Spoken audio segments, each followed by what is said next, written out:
I'm only gonna say this once. If you're listening, don't go to St. Agnes. That old church off Route 17, it's not just abandoned, it's wrong. 3 weeks ago, I went inside, alone. Thought I'd film it for X, get some likes for being the guy who braved the haunted church. I wasn't ready for what I found, or what found me. My name's Ethan, I'm 21, and I think she's still here with me. This is everything that happened. If I don't make it, someone needs to know. It started on October 10th. I'd seen posts on X about St. Agnes, people saying it was cursed, that no one who went inside ever felt right after. I didn't buy it. Ghost stories are just stories, right? But I was bored, stuck in this dead-end town, and I figured sneaking in could be my ticket to going viral. Just me, my phone, and a flashlight. No big deal. The church looked like it was rotting alive. Boards on the windows, weeds choking the steps. The front door was half open like it was daring me. I remember laughing to myself. This is gonna be so easy. I hit record and walked in. Inside, it was worse than I thought. Dust everywhere, pews smashed, hymnals torn up like someone had a tantrum. The air was thick, like I was breathing through a mask. My flashlight kept flickering, which annoyed me at first. I thought it was just bad batteries. I was wrong. I wanted a good shot for the video, so I headed to the altar. There was this painting on the wall, a nun, staring down with these empty eyes. I made a dumb joke to my phone, something like, "Hey sister, smile for the camera." Then I heard it, a thud, from behind this locked door near the altar. It said cloister in faded letters. I froze, told myself it was nothing, a pipe maybe, or the building settling. But it didn't feel like nothing. It felt personal, like something knew I was there. I kept filming, trying to act tough, but my hands were shaking. I got my shot at the altar and turned to leave. That's when I saw her. She was standing in the aisle, maybe 20 feet away. A nun. Black habit, veil covering her face. Just still. Like she'd been there the whole time, watching me. I swung my flashlight up, but the beam didn't reach her. It was like the light stopped short. I blinked, and she was gone. No sound, no movement, just gone. I ran, didn't even look back. Got to my car, peeled out, told myself I imagined it. Shadows play tricks, right? But when I checked the footage that night, pauses, she was in it. Not when I saw her, but earlier, in the background of a clip by the painting. Standing there, head tilted, like she was listening to me talk. I deleted the video, didn't post it, couldn't. But that didn't stop her. The next night, I woke up at 3 a.m., freezing. My window was shut, but my breath was fogging in the air. I heard whispering, soft, like it was coming from inside my skull. Peccator.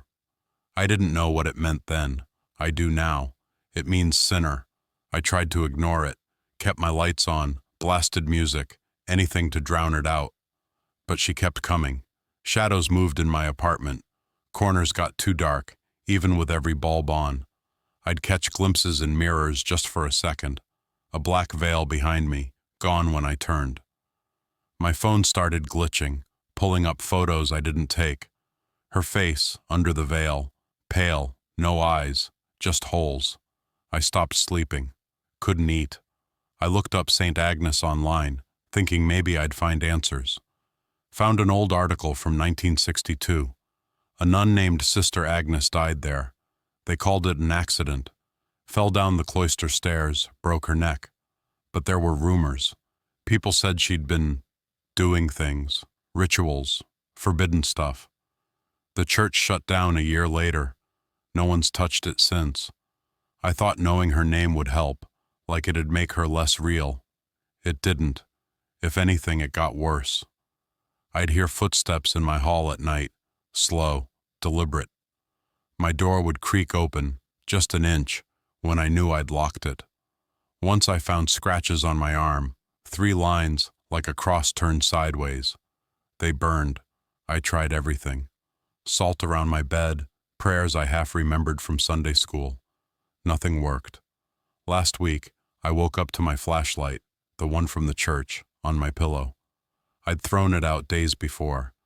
That's when I knew I had to go back. I had to face her. October 27th, midnight. I drove to St. Agnes.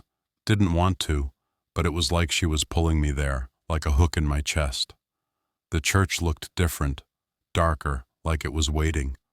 I brought the flashlight and my phone, set it to record just in case.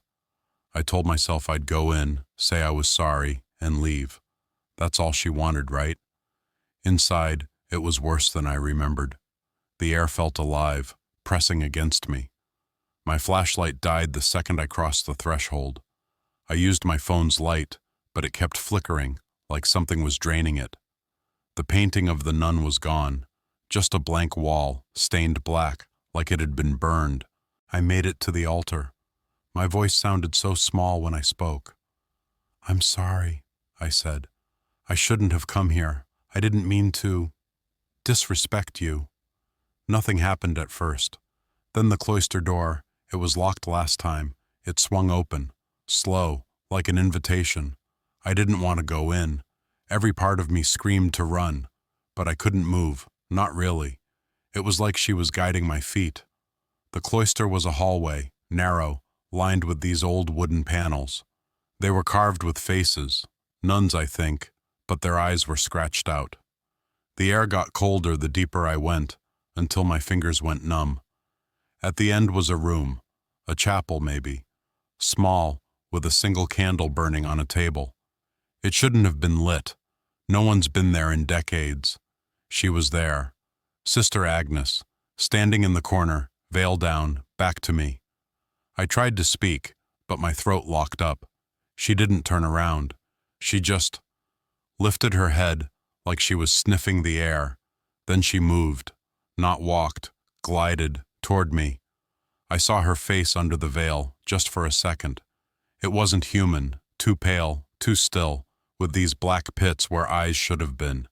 I screamed, I think I screamed, and ran. The hallway felt longer going back, like it was stretching. The faces on the walls were bleeding, black and thick, dripping onto the floor. I don't know how I got out. I just remember collapsing outside, my phone still in my hand. The footage was corrupted, nothing but static and her voice, over and over. Peccator. I drove home, locked my door, and stayed up till dawn. I thought it was over. I was wrong. She's still here. Every night I hear her, footsteps in my room, whispers in my ear. I see her in windows, reflections, just standing there. My arm, the scratches are deeper now, and they don't